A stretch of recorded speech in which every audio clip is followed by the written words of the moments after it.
All right, it's going. Ned Lips believes it is never too late or never too difficult to reset your life. His mantra is simple. Do what you know in your heart of hearts is right for you, and you will find the path to joy. If you do this, your passions will become evident. You'll find joy that will guide you through the rest of your life. As soon as you meet Ned, you feel his positive and joyous presence. You can tell that he highly values what women have to offer in our society. And in addition, he also recognizes the struggles in life and writes stories inspired by the processes, hurdles, and the steps along one's journey to resetting one's life. Hence, Ned is the author of Reset. First Steps, which is the Reset prequel, and his newest book, Entwined, which is the first sequel in the Reset series. So let's welcome. Yay! So thank you very much. I really appreciate being here at the, is this the very first meeting of Write Night Project? Second meeting, okay, very good. The launching up. Yeah, so I've loved to write my whole life.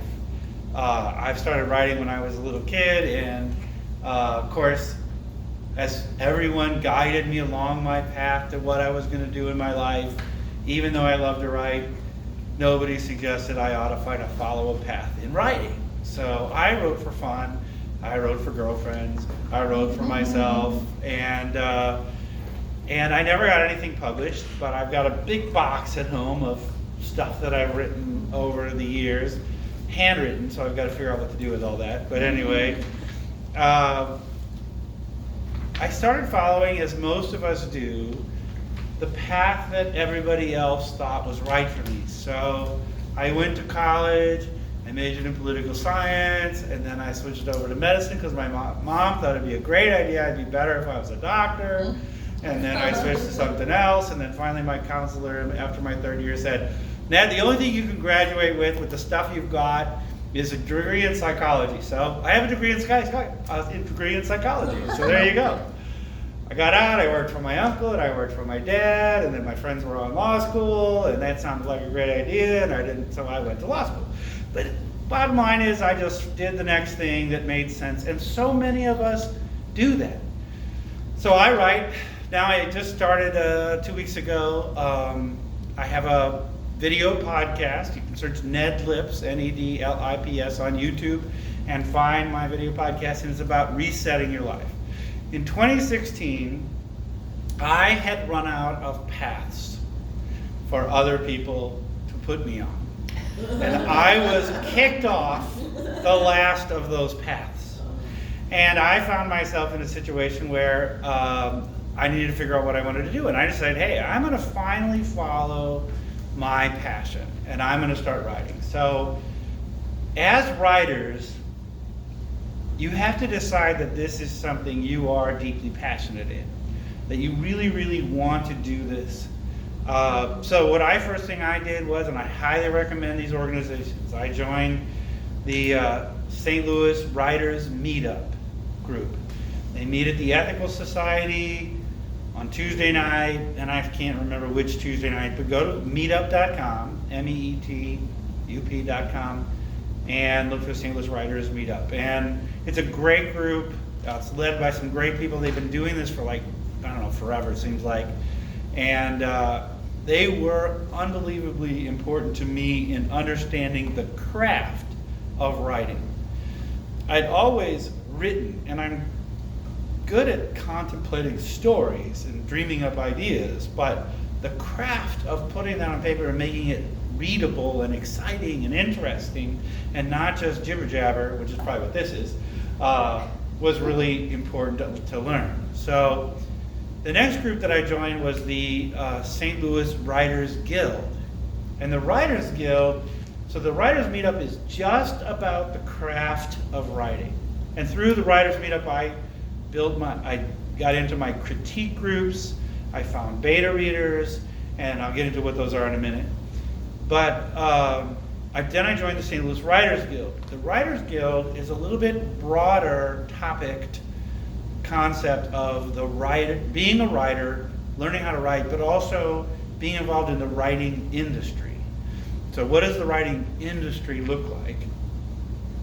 And then the last group that I highly recommend is the St. Louis Publishers Association.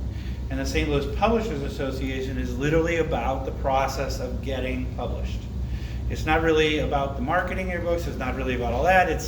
It's about getting your book published and out in all the different forms, how to get your book designed. And I never even heard of book design, but the inside of your book, in order to get it published, has to be designed and laid out so it will actually feed into whoever's going to publish your book.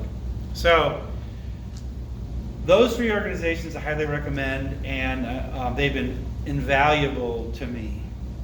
Through those organizations, I met people who were then amazingly helpful to me. My books are edited by Karen Tucker, and she's amazing. And so she makes me look good. And she takes what I write and helps me with. I write the substance of it. She helps me with a lot of aspects of editing. So, and it's not just proofreading, but it's word use and repetitiveness and all the stuff that you find yourself in. One of the things that I learned along the way was that when you write your own book, when you write your book, you cannot edit your book. No matter who tells you think you can edit your book, you cannot edit your own book. And there's a brain reason why. Your brain, when you begin to write, doesn't see the words as words, because your brain knows the story. So your brain sees it all as pictures or symbols or events that are happening. Now, I'm writing novels, so I'm not sure exactly how it works with a self-help book, because you're not really telling, but you should still be telling a story. So self-help books, people have this idea that I'm just going to tell you how to be. You have to still write a story. Still a story, yeah. Yeah, because you can't, no one wants to have you tell them stuff. They want to experience it, right? So they want to feel like they're part of whatever they're involved in. So even if you're writing a self-help book, write it in a way that allows them to feel like they're part of the learning. But, so you meet the people that really help you along the way, and whether they're editors, whether they're just your critique group, I highly recommend having a critique group. So back to your brain. Yeah, your brain can't see this anymore. So you get to the point where you can't see the granular aspects of your book anymore. Your brain starts telling the story and stops looking at the words. It already knows what's going to happen. So you have to have someone else. You have to pay someone or have a best friend who's really good at it. No, you have to pay someone, I think. Well, I totally believe you have to pay someone, but everybody is different and everybody has different budgets. And I highly recommend paying a professional. And I've done everything with regard to my books as though I were a publisher. So I've gotten them professionally edited. I've paid people to read them. I've paid people for the book designers. And I pay everybody I need that does the stuff I don't know how to do in order to make the book professional. There is nothing that will mess up your book sales faster than having 3 typos on the first page. Mm-hmm. And it is amazing how many books done by independent authors that I read. I went to an event by a woman who I just love dearly, and she handed out a book to the folks at the event. It was part of the, she said, turn to this page. We opened the page. There were, the very first sentence on that page had 2 typographical errors. Wow. And in the next sentence, it was grammatically incorrect. And it was just, I'm not reading the rest of this. I'm not reading any of this book because I can't wallow through this nightmare of having to go through this. She lost all credibility as a coach, as a presenter, as a professional expert the moment she turned it to that page and no one could read past the first 2 sentences. So be cognizant, if you want to be a professional, do this professionally. One of the things I always say, one of the core sort of mantras that I've always done is, you have to be an expert, best in the world, if you want to make a ton of money. People or businesses will hire experts for their mission critical work. They will seek them out and they will pay them more. The reason is they can't afford not to. The only thing that you can be an expert or best in the world at, which is grammatically incorrect, but I don't care, is that about which you are deeply passionate. Because you simply will not spend the time to become best in the world at anything else. You have to want to do this on your vacation, on the beach, on purpose. So think about what that is. When you figure out what you can be best in the world at, that's when you reset your life to take advantage of your passions. That's what you're passionate about. Figure out what is your superpower. And your superpower comes from your passions. Your superpower is what you do best in the world, in the area around which you are deeply passionate. You simply do something different, better than anybody else does. A different perspective, a different way of looking at things, but that's your superpower. You want to exploit your superpower, and what's funny is, if anybody's read the book Good to Great, all this stuff came from reading that book, but that book looked at a bunch of different companies, and it found out that these great companies like Walgreens, they compared Walgreens to Eckerd Drugs. I don't know if everybody remember Eckerd Drugs. Anybody know where to find an Eckerd Drugs? Well, Eckerd Drugs and Walgreens used to be the same size. Wow. Not anymore. What they found out as they compared these two types of companies and why did one become great was that they figured out what they were deeply passionate about. And they figured out what they could be best in the world at. So what they found their passion, they found their superpower. And then they figured out what drove their economic engine. Well, what they found was that the economic engine part was easy. Once they found their passion, and once they found their superpower, the money part followed. They didn't have to do anything particular to get the money. And that's the same thing. You once you start telling people what you're passionate about, and when you talk about it in a way that shows them how passionate you are, and they hear what your superpowers are, they will hire you for what? Their most mission critical stuff, because they have to.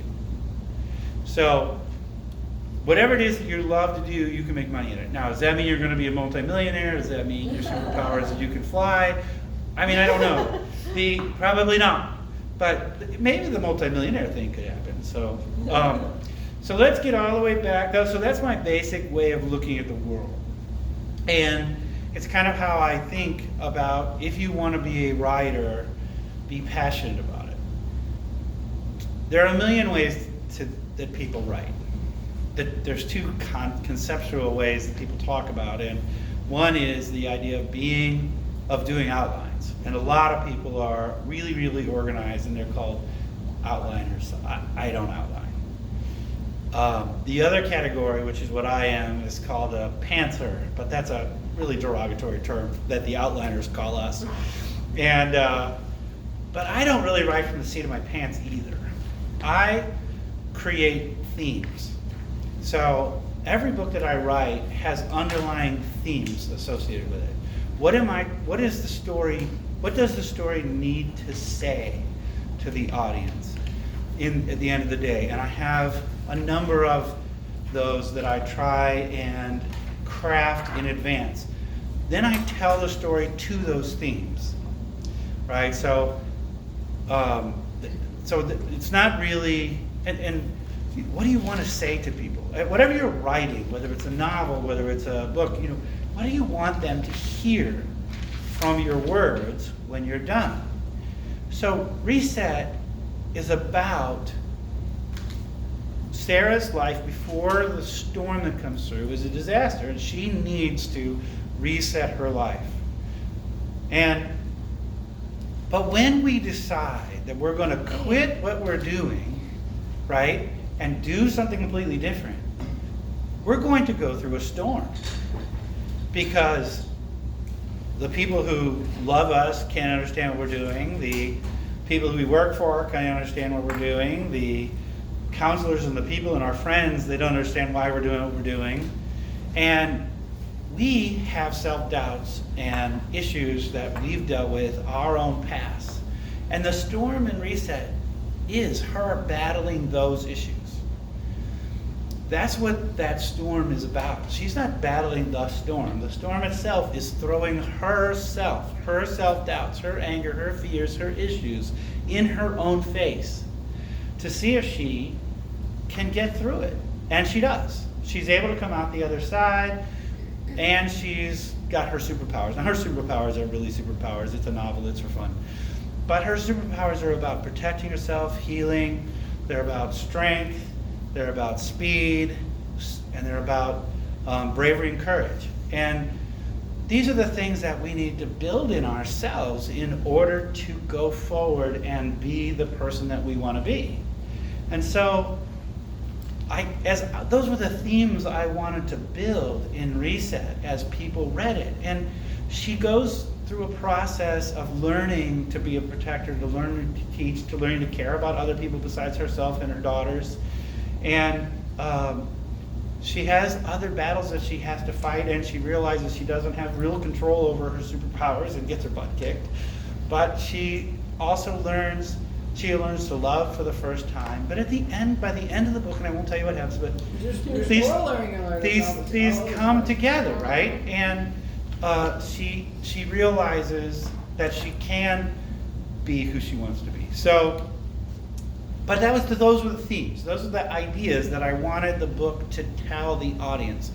And the good thing is, it's amazing to me as people have responded to Reset and First Steps, and the folks that have read Entwine, they all have different views of what they got from the book. But they get stuff from the book, which is really what I'm trying to do. It's like when you're an artist and you're painting, different people see a Van Gogh a different way. It creates different emotions. And so I hope that that's what comes from what I write. I hope that at the end of the day, people are coming away with some kind of inspiration or some kind of ideas about what they want. And so I start with themes. As far as doing the writing part,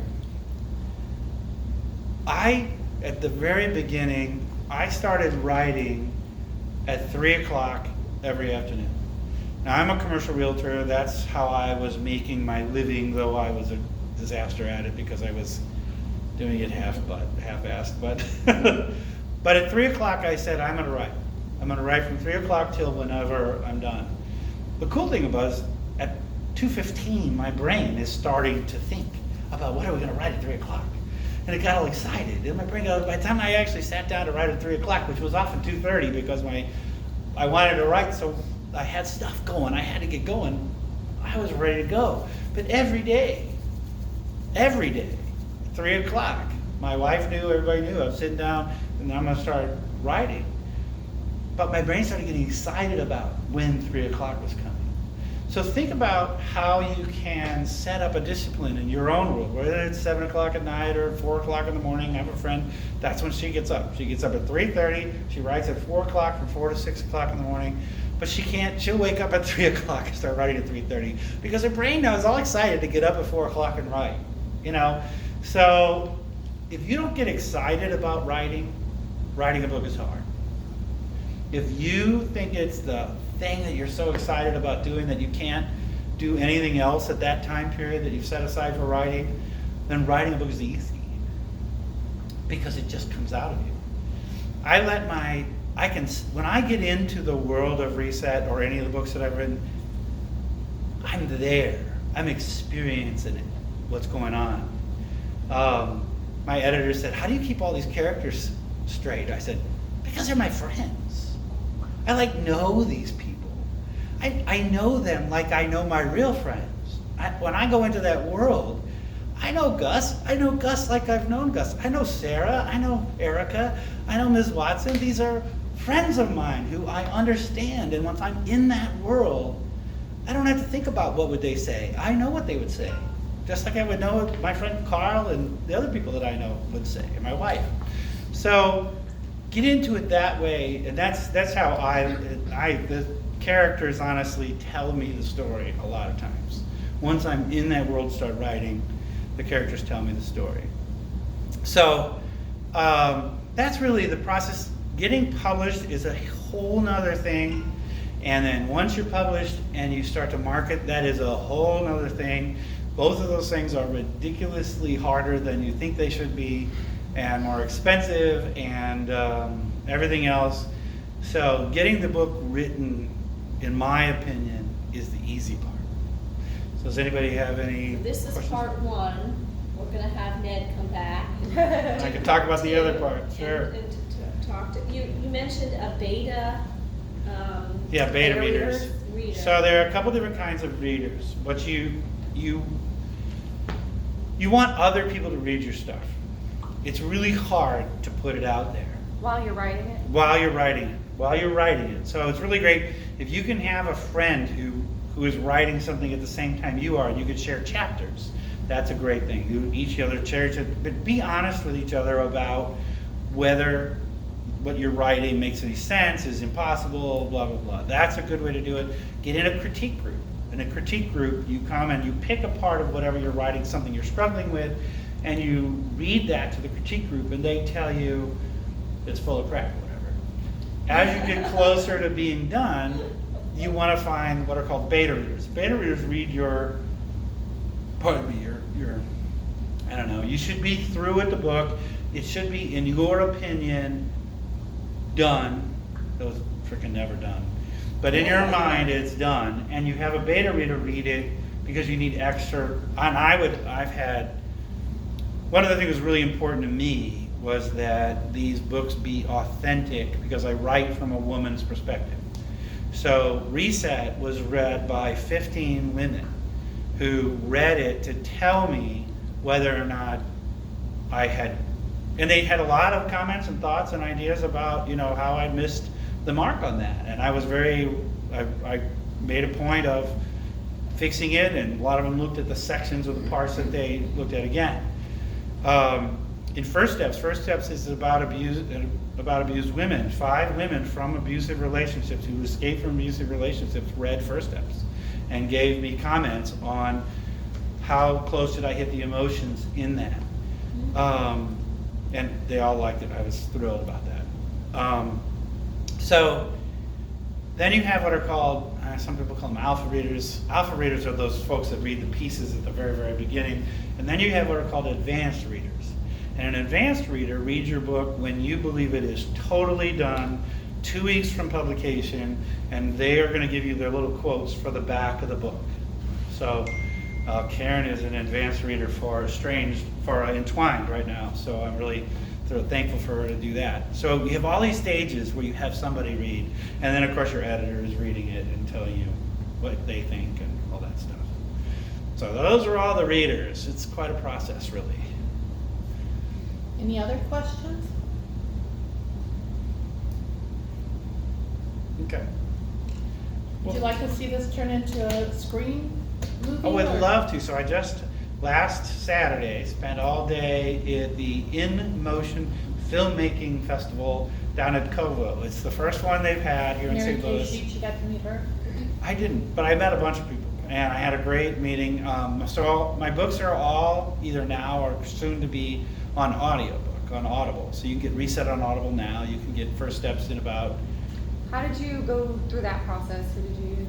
So I use Scott Crosby. He's at Medici Media Space, and then my reader is Sarah Campbell, and she's an actress, and we probably listened to 5 or 6 folks, and I had some of my beta readers for Reset listen to her to say, you feel like she, and not just her, but all 5 of them. I sent them out, and they told me, do you think she conveys the image of Sarah as you envision her? And they liked, oddly enough, her name is Sarah. Yeah. Sarah Campbell. So that's kind of Oddly funny. enough. Yeah. Well, I mean, there were 6 women that were read for it, And the woman we picked, none of them were named Sarah. And what's the but, name of the company again? Scott Crosby, but honestly, I don't know the name of his company. But Oh. he's over at Medici. Medici, MIDICI Media Space, which is on Walton. I'm actually going there next week. They- Actually, we're gonna, host something for authors over there. Yeah.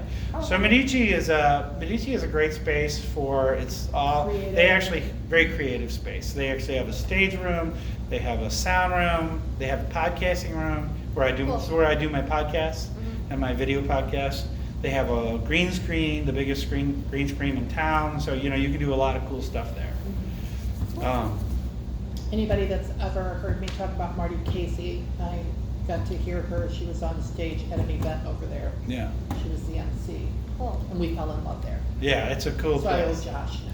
Yeah, And Josh- he told me that, Josh- because you met her here. I go, yes, I did, I owe you.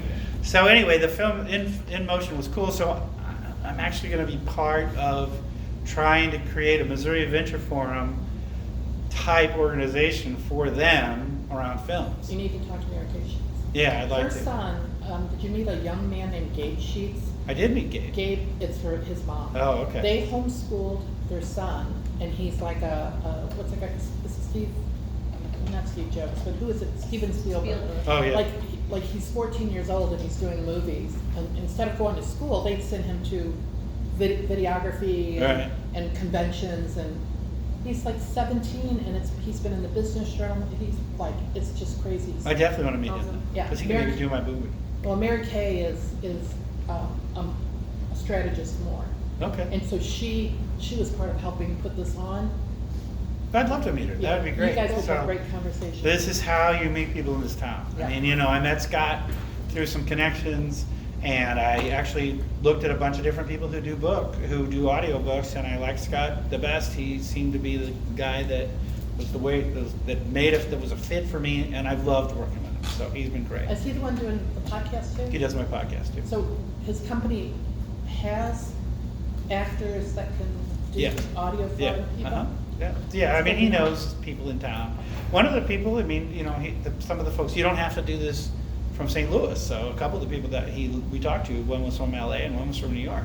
And we could have just as easily done the audio book with them in their locations. It's Yeah. not like the person has to be in the room with you anymore with technology and everything. So it turned out I picked a local woman, but it could have just easily been from somewhere else. Have you met Gail Gallagher? No. Here. When she's Oh, maybe here- I have. When she's here, she doesn't wear her pirate productions, but they